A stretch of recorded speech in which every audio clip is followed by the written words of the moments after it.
Amen. Alors, bien-aimés, rebonsoir. C'est un plaisir de nous savoir ici connectés sur Zoom pour cette rencontre. Que le Seigneur nous bénisse abondamment. Amen. Alors, une fois de plus, Seigneur, nous te disons merci pour ce moment précieux. Nous te célébrons, Seigneur, nous te glorifions, car tu es Dieu. Nous te louons, car tout ce que tu fais, Seigneur, est magnifique. Tes œuvres sont magnifiques. Oh mon Dieu, qui est semblable à toi, qui est comme toi. En réalité, dans les cieux et sur la terre, il n'y a point ton pareil. Tu es unique en ton genre, tu es unique dans tout ce que tu fais. C'est pourquoi ce soir, Seigneur, nous te célébrons, nous te glorifions, nous te magnifions. Merci parce que tu prends le contrôle parmi nous. Merci parce que tu te glorifies. Ô Seigneur, sois abondamment célébré au nom suprême de Jésus. Amen. Alors, bien-aimés, je voudrais parler de deux choses ce soir. Amen. La première chose, c'est que tout est possible à celui qui croit. Amen. Et la deuxième chose que nous allons parler, c'est que très souvent, il existe des ennemis que j'appellerais des géants qui se tiennent souvent contre notre destinée. Amen. Mais avant, il faut d'abord comprendre que tout est possible pour celui qui croit. Si nous prenons nos Bibles dans Marc chapitre 9, le verset 23. Marc chapitre 9, le verset 23. Jésus lui dit, si tu peux, tout est possible à celui qui croit. Amen. Tout est possible à celui qui croit. Est-ce que tu peux dire, tout est possible à celui qui croit? Est-ce que vous comprenez cela? Ça veut dire que si tu crois, tu n'as pas de limite. Tu es capable de tout accomplir. C'est ce que ça veut dire. Amen. Dans Luc 1, verset 37, qu'est-ce que la Bible nous dit? Car rien n'est impossible à Dieu. Bien-aimé, la foi est le seul élément de la vie spirituelle. Je dis bien la foi. C'est le seul élément de la vie spirituelle qui met l'homme et Dieu sur un même pied d'égalité sur la balance. Qu'est-ce qui met l'homme et Dieu sur le même pied d'égalité sur la balance? C'est la foi. Parce que si tu crois que tu es capable de tout faire, tu n'as pas de limite. Tout de même, la Bible dit rien n'est impossible à Dieu.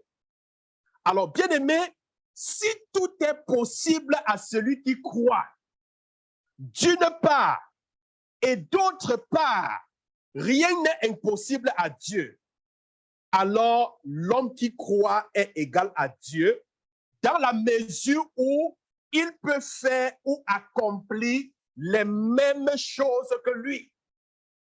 Amen. Jésus n'a-t-il pas dit, vous accomplirez les œuvres plus grandes que ce que moi j'ai accompli? C'est ce qu'il a dit. Bien-aimés, nous ne pouvons rien faire. Nous ne pouvons avoir aucune victoire dans nos vies sans une foi ferme. Nous ne pouvons pas terrasser nos ennemis.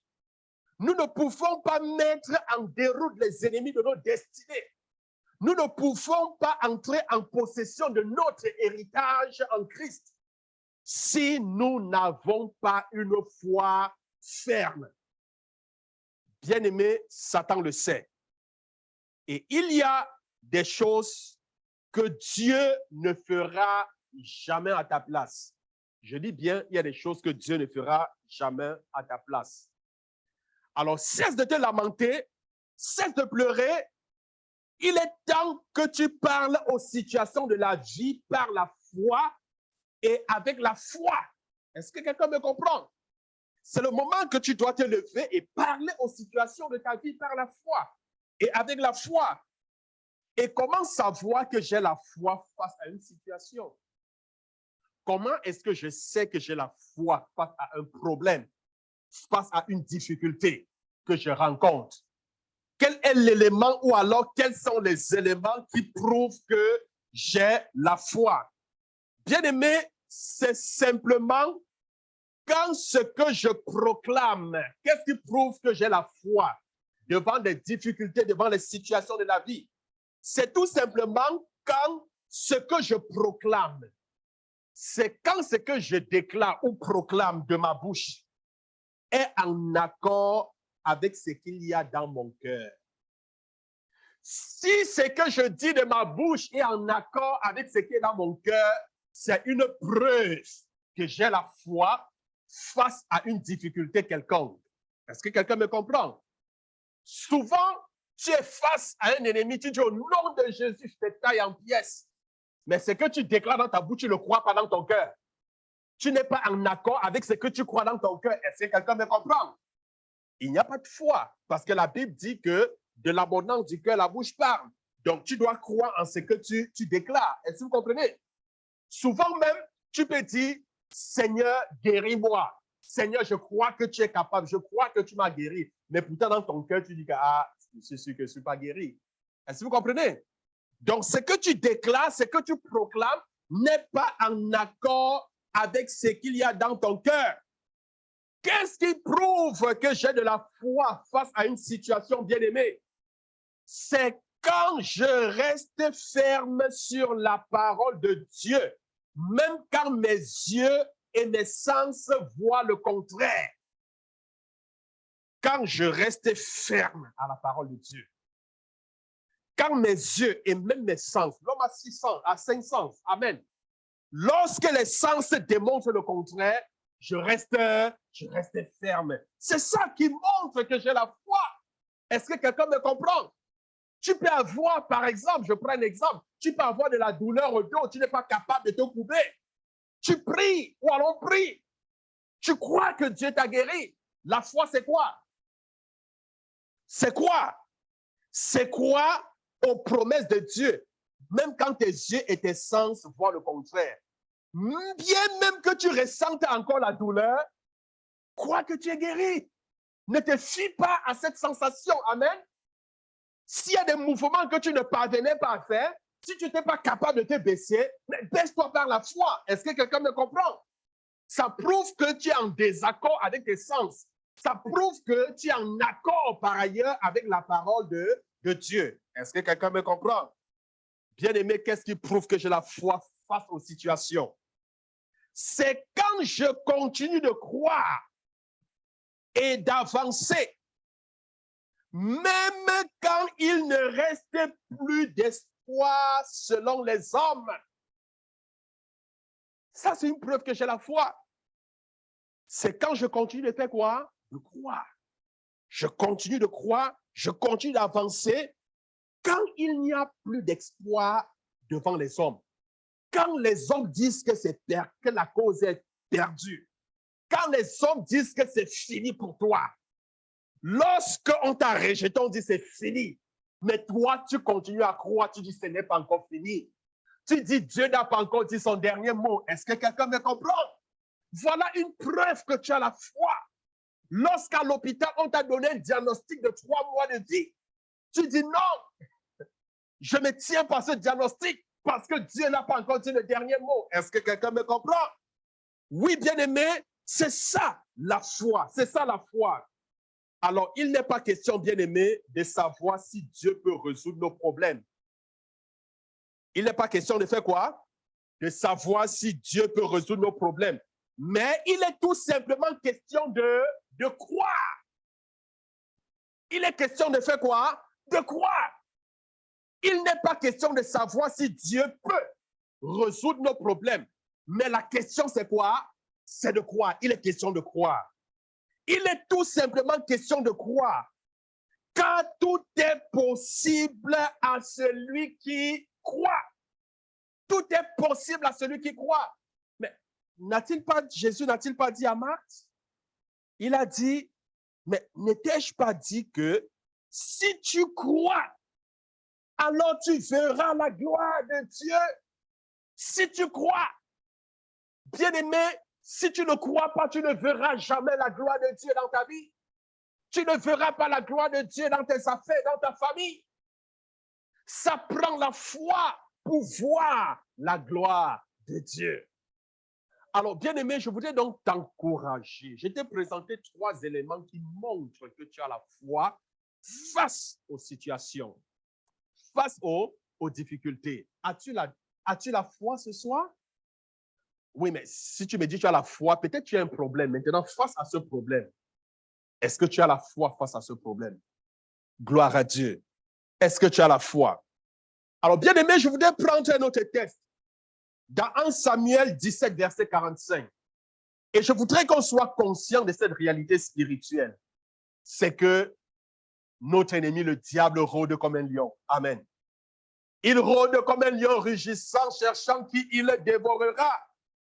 Bien-aimé, ce soir, je voudrais que tu aies la foi nécessaire. Je voudrais que tu te lèves avec une violence spirituelle afin de renverser les géants qui se tiennent contre ta destinée, les ennemis qui t'empêchent d'avancer. Peut-être c'est la maladie qui est un handicap, qui est un frein à ta destinée. Est-ce que quelqu'un me comprend? Il est temps de te lever. Alors, bien aimé, dans 1 Samuel 17, le verset 45, David dit aux Philistins, est-ce que quelqu'un peut dire David dit aux Philistins?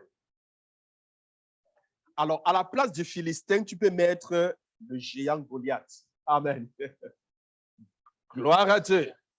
David dit au géant Goliath, tu marches contre moi avec l'épée, la lance et le javelot.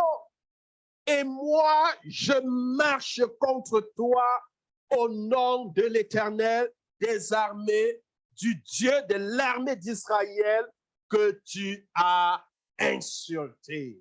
Amen. Nous savons tous, bien aimés, que Goliath était un géant qui était comme un frein, qui était comme un handicap par rapport à la destinée du peuple d'Israël. Est-ce que quelqu'un me comprend? Devant chaque destinée, il se trouve toujours un géant. Est-ce que quelqu'un me comprend ce soir? Est-ce que tu peux dire à quelqu'un, est-ce que tu sais que devant chaque destinée se dresse toujours un géant? Est-ce que quelqu'un me comprend? Oui, mais peut-être le géant ne s'est pas encore manifesté. Pourquoi? Peut-être parce que tu n'es pas encore entré pleinement dans ta destinée. Amen. La destinée de l'homme se trouve en Jésus. Si tu vis, tu meurs, si tu n'as pas connu Jésus, sois le président de tous les présidents du monde entier. Pour ma part, tu n'as pas accompli ta destinée. Amen. Parce que c'est en Christ que nous accomplissons notre destinée. Amen. C'est en Christ que nous accomplissons notre destinée. Parce qu'il dit, je connais les projets que j'ai formés sur toi. Projets de paix et non de malheur. Alors, bien aimé, comme je le disais, devant chaque destinée, alors se dresse toujours, je dis bien toujours, un géant. Dans le monde spirituel, un géant représente une entité spirituelle maléfique. Est-ce que vous comprenez? Donc, quand on parle dans le monde spirituel, un géant, c'est quoi? C'est une entité maléfique. Est-ce que vous comprenez? Une entité spirituelle maléfique mandatée. Je dis bien mandatée par le diable afin de t'empêcher d'entrer dans ta destinée. C'est-à-dire, le diable mandate une entité spirituelle. Et cette entité spirituelle veille à ce que tu n'entres pas dans ta destinée. Il veille à ce que tu ne vives pas pleinement le plan de Dieu pour toi. Est-ce que vous comprenez? C'est ça son rôle. Quand le Seigneur dit, je connais les projets que j'ai formés sur vous, projets de paix et non de malheur, tout de même, le diable a des projets pour nous. Est-ce que vous comprenez? Ce sont des projets de destruction. Tout ce que le diable cherche jour et nuit, c'est de contrecarrer l'accomplissement du plan de Dieu dans ta vie. Tout ce qu'il cherche jour et nuit, c'est que tu n'accomplisses pas ta destinée. Est-ce que quelqu'un me comprend ce soir? Bien-aimé,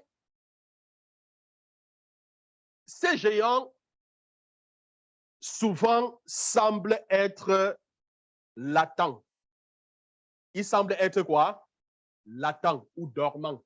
C'est-à-dire, ils sont là, tu ne sais pas qu'ils sont là, mais ils sont là, ils dorment. Ils sont à un état latent. Amen. Donc, ils semblent être latents ou dormants durant ton parcours. Hein? Peut-être il y a des années, tu n'as pas eu de problèmes, non, tout était calme. Hein? Mais dès que tu deviens conscient de posséder ton héritage en Christ, est-ce que quelqu'un me comprend? Lorsque tu deviens quoi? Conscient de posséder ton héritage en Christ. Parce que tu peux être là, tu n'as pas de problème avec les géants. Hein? Ils sont là, mais ils dorment. Pourquoi? Parce que toi, tu n'es pas conscient que tu as un héritage en Christ. Amen. Parce que tu ne veux pas posséder ton héritage en Christ. Qu'est-ce qu'il fait? Il est un état latent, il dort, il reste là, il te regarde. Est-ce que vous comprenez? Mais à partir du moment, je dis bien, à partir du moment où tu deviens conscient de posséder ton héritage en Christ et de vivre ce que le ciel a prévu pour ta destinée, à partir du moment où tu es prêt à vivre ce que Dieu, le ciel, a prévu pour ta destinée, qu'est-ce qui se passe? Ces géants se réveillent et se dressent contre toi. Est-ce que quelqu'un me comprend? Ils se réveillent et se dressent contre toi.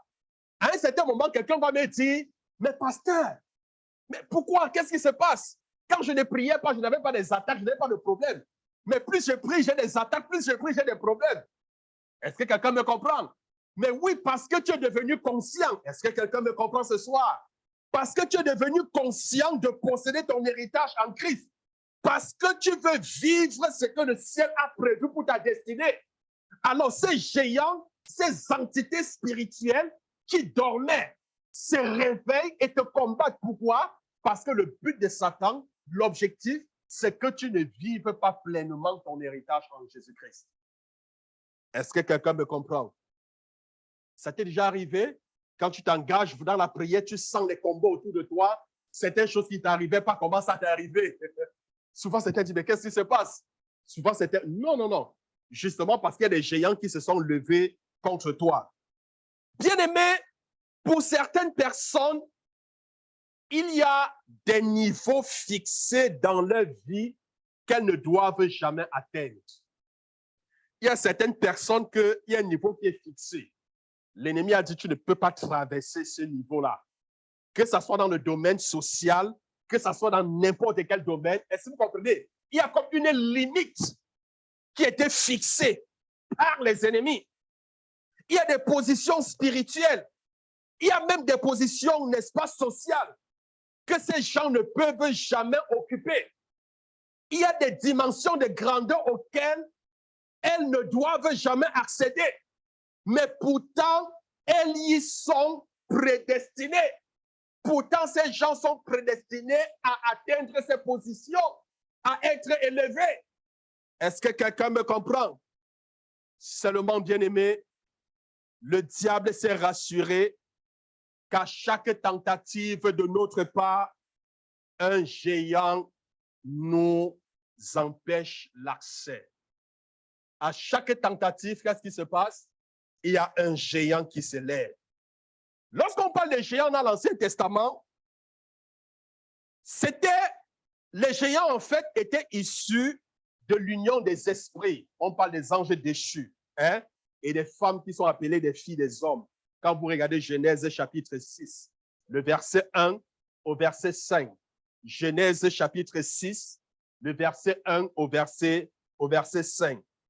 Et c'est à cause de leur venue sur la terre que les jours des hommes ont été réduits à 120 ans. Amen. C'est à cause de leur venue que les séjours des hommes ont été réduits à 120 ans. En fait, c'était des fils d'Anak. D'accord? Donc, quand on parle des descendants d'Anak, ce sont des géants. C'était des fils d'Anak. Des géants ce sont même eux qui occupaient le territoire de Canaan, la terre promise, vous vous souvenez? Hein? Voilà, donc c'était eux qui occupaient Canaan. Alors, je voudrais, n'est-ce pas, nous rappeler à toute fin utile que dans le règne spirituel, Canaan ne représente pas le ciel ou le paradis. Amen. Canaan ne représente pas le ciel, ce n'est pas le paradis. Est-ce que quelqu'un me comprend? Canaan représente au contraire notre destinée et notre héritage en Christ. Est-ce que quelqu'un me suit? Canaan représente quoi? Notre destinée, notre héritage en Christ. Mais malheureusement, cet héritage est gardé par des géants. Est-ce que quelqu'un me comprend? Mais regardez, quand Dieu sort Israël du peuple d'Égypte pour Canaan, Canaan, c'était quoi? C'était leur destinée. Canaan, c'était quoi? C'était leur héritage. Mais qu'est-ce qu'il dit à Moïse? Il dit, envoie des espions. Si vous lisez Nombre chapitre 25, vous allez voir l'histoire. Envoie des espions, allez dans ce territoire que je vous ai déjà donné. Dieu dit, je vous ai déjà donné. Et Moïse choisit 12 espions, chacun, n'est-ce pas, des 12 tribus d'Israël, pour aller espionner le territoire. Et lorsqu'ils sont partis au terme de 40 jours, ils sont revenus, ils ont rassemblé le peuple et voici le rapport. Certes, c'est un pays où coule le lait et le miel, mais nous avons vu dans ce pays des géants. Les frontières sont fortifiées. Est-ce que quelqu'un comprend cela? C'est-à-dire, Dieu leur donne un héritage qui est fortifié, qui est gardé par des géants, qui les empêche d'entrer en possession de leur héritage. Est-ce que quelqu'un me comprend ce soir? Bien-aimé, c'est tout simplement pour nous faire comprendre que notre héritage, très souvent, est gardé par des géants qui peuvent prendre la forme des forteresses. Est-ce que vous comprenez? Ils peuvent prendre la forme des forteresses de notre ignorance spirituelle d'une part, et d'autre part, la forme des entités spirituelles spécialement mandatées par Satan pour nous barrer en quelque sorte le chemin. Pour nous barrer le chemin. Nous devons, bien aimés, nous armer de courage, comme Josué. Lorsque les 10 espions ont rendu ce témoignage en disant que, mais écoutez, certes, c'est un pays où coule le lait et le miel, mais les frontières sont fortifiées. Il y a des géants qui habitent le territoire, mais nous étions comme des sauterelles à leurs yeux. Est-ce que vous comprenez? Donc, on vous dit qu'il suffisait seulement de craquer les mains et puis ils nous écrasent. Hein? Qu'on vous dit que mais ce que Dieu nous a promis, c'est impossible d'entrer en possession de notre héritage, vu les ennemis qui gardent cet héritage. Est-ce que quelqu'un me comprend? Mais Dieu, en disant, je vous ai donné le territoire, je vous pose la question, n'avait-il pas vu qu'il y avait des géants qui habitaient le territoire? Mais il a vu. N'avait-il pas vu que les frontières étaient fortifiées? Il a vu. Mais il a dit, je vous ai donné le territoire. Alors, Caleb et Josué ont compris que si Dieu est pour nous, qui sera contre nous? Ils ont coupé court et puis ils ont dit non, allons-y, levons-nous, allons et possédons le territoire. Allons et entrons en possession de notre héritage. Bien-aimé, la Bible dit, celui qui est en nous est plus grand que celui qui est dans le monde. Bien-aimé, il est plus grand. Il est plus grand. Nous avons vaincu l'ennemi. Pourquoi? Parce que Jésus a vaincu. Jésus a vaincu et la victoire, il nous a donné, bien-aimé. Oui. Donc, au nom de Jésus, bien-aimé, je voudrais ce soir que tu tailles les ennemis en pièces.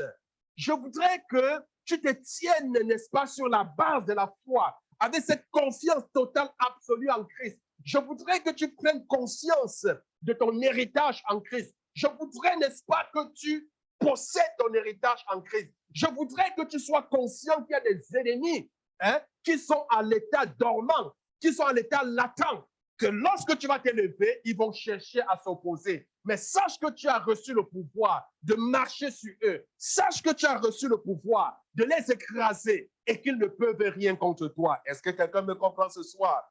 Bien-aimés, nous devons nous dresser contre ces géants. Oui, nous devons nous armer de courage, comme Josué et Caleb. Nous devons les renverser au nom suprême de Jésus. Nous devons les renverser, bien-aimés. Oui, nous devons nous adresser à ces géants avec foi et courage, comme David l'a fait dans le contexte que je viens de vous mentionner. Est-ce que quelqu'un me comprend? Malgré son jeune âge, qu'est-ce qu'il a fait? Il a terrassé le géant Goliath. Il a dit, tu viens contre moi avec la lance, le javelot, mais moi, je viens contre toi au nom de l'Éternel des armées. Et au nom de l'Éternel des armées, il a taillé Goliath en pièces. Il a renversé Goliath. Il a abattu Goliath. Il a coupé la tête de Goliath.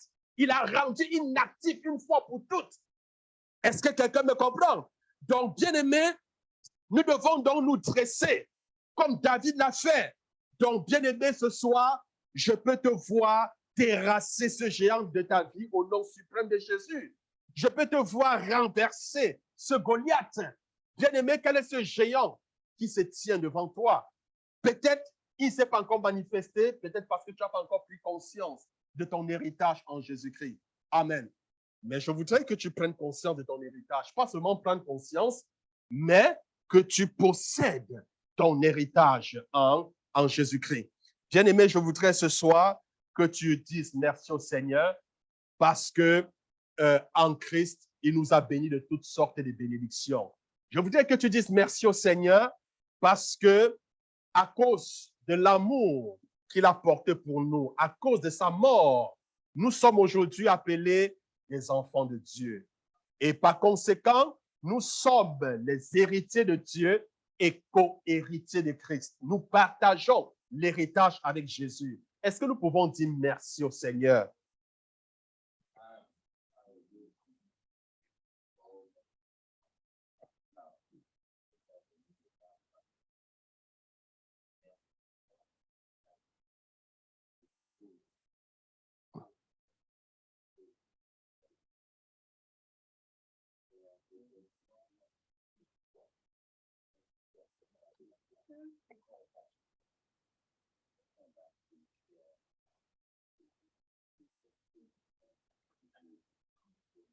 Oh, gloire à toi, Seigneur. Au nom de Jésus, bien-aimé, je voudrais ce soir que tu pries contre tout esprit. N'oubliez pas, la Bible dit, nous ne combattons pas la chair ni le sang. Nous combattons les esprits méchants dans les lieux célestes. Amen. Alors, je voudrais donc ce soir que tu pries que tout esprit maléfique qui est venu paralyser ta foi pour qu'elle ne grandisse pas. Est-ce que vous comprenez? Tout esprit maléfique qui est venu paralyser ma foi afin qu'elle ne grandisse pas, que cet esprit soit paralysé, que cet esprit soit rendu inactif, que cet esprit soit détruit au nom de Jésus. Est-ce que tu peux prier, bien-aimé?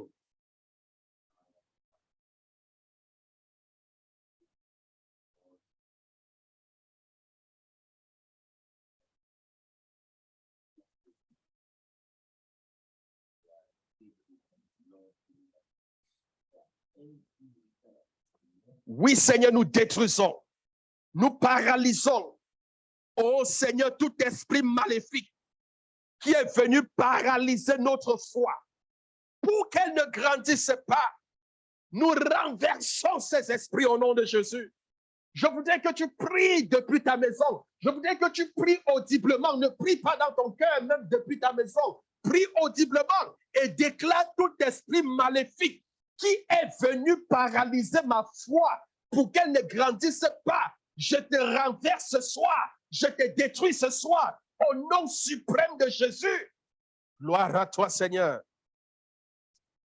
Oh, gloire à toi, Seigneur.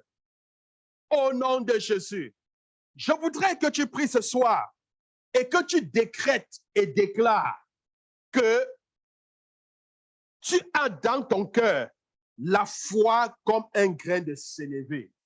Je voudrais répéter ceci, je décrète et je déclare que j'ai la foi dans mon cœur comme un grain de sénévé au nom de Jésus. La Bible dit, c'est en confessant de la bouche qu'on parvient au salut. Est-ce que tu peux lever la foi et déclarer cette parole de confession? Déclare-le au nom de Jésus. Seigneur, je décrète et je déclare que j'ai dans mon cœur la foi comme un grain de sénévé. Au nom suprême de Jésus, Seigneur, je décrète et je déclare que j'ai dans mon cœur la foi comme un grain de sénévé. Au nom puissant de Jésus. Oh, gloire à toi, Seigneur. Je voudrais que tu continues à déclarer et décréter ceci. Je décrète et je déclare que la parole de foi est sur mes lèvres au nom suprême de Jésus. Déclare cette confession. Dis, Seigneur, je décrète et je déclare que la parole de foi est sur mes lèvres au nom suprême de Jésus. Seigneur, je décrète et je déclare que le don de foi est mon partage au nom suprême de Jésus. Seigneur, que toute puissance des ténèbres qui veut tuer ma foi, que toute puissance des ténèbres qui veut tuer la foi dans mon cœur soit renversée au nom suprême de Jésus.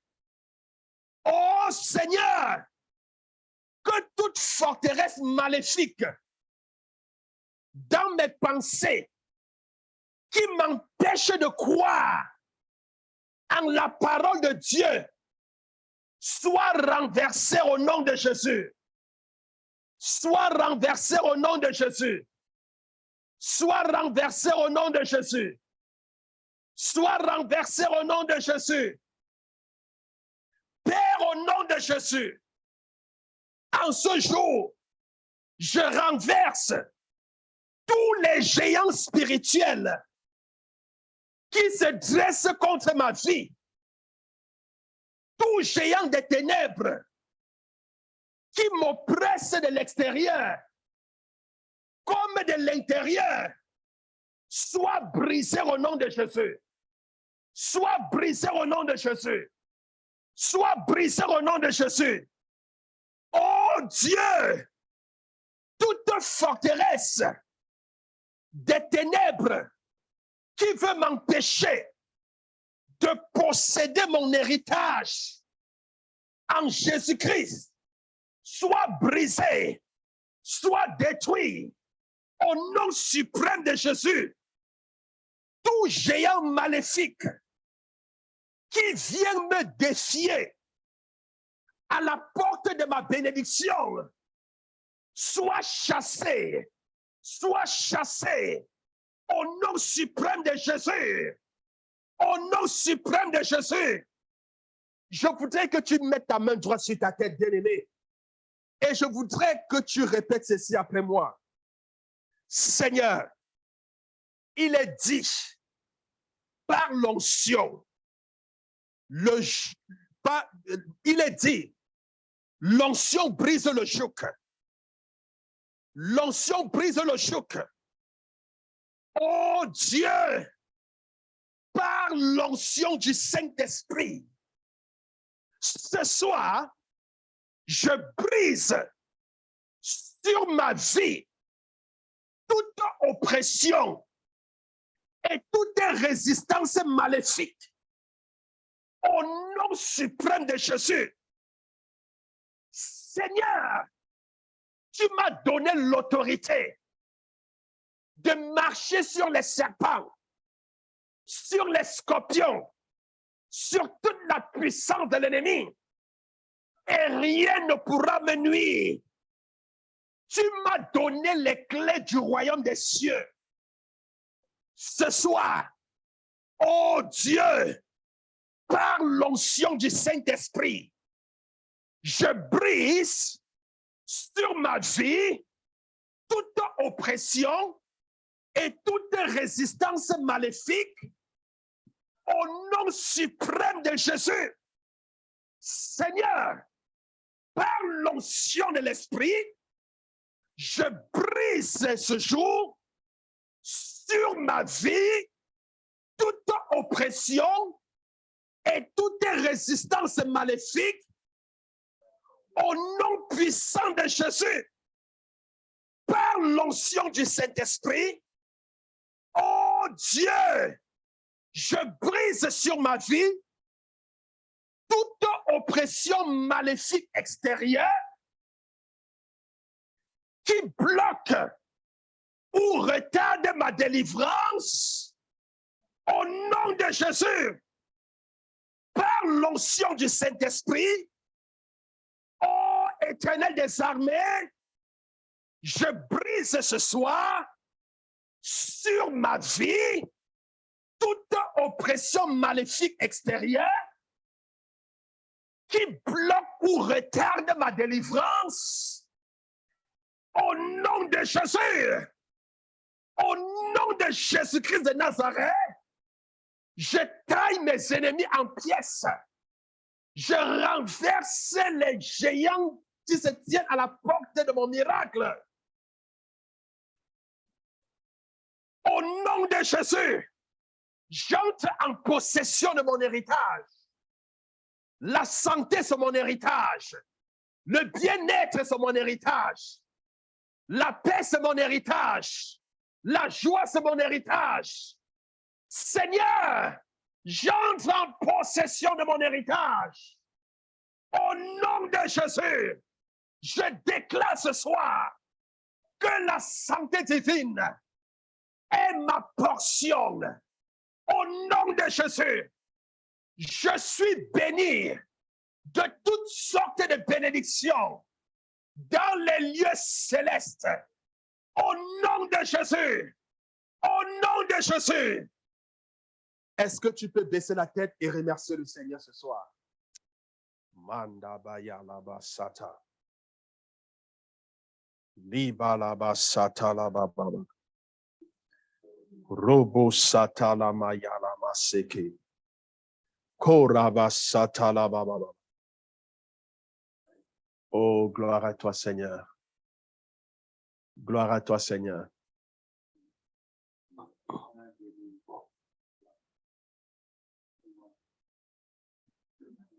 Merci, Seigneur.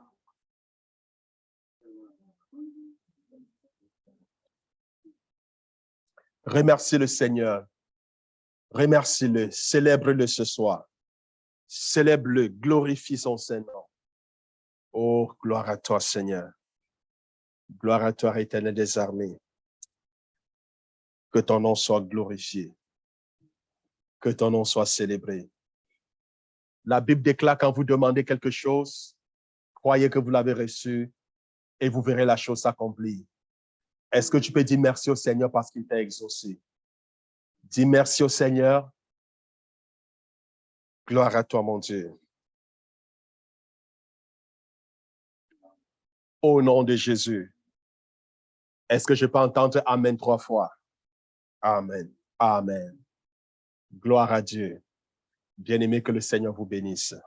Je ne sais pas si le pasteur a quelque chose à dire. Amen. Alors, ce n'était qu'une orientation. Amen. Donc, quand tu arrives à la maison, vas-y. Tu as reçu l'autorité de déraciner, d'abattre. Amen. Donc, continue dans cette lancée. Bien-aimé, que le Seigneur vous bénisse et on se donne donc rendez-vous pour la prochaine séance, lundi prochain, à la même heure, 19h30. Amen. Amen. Merci.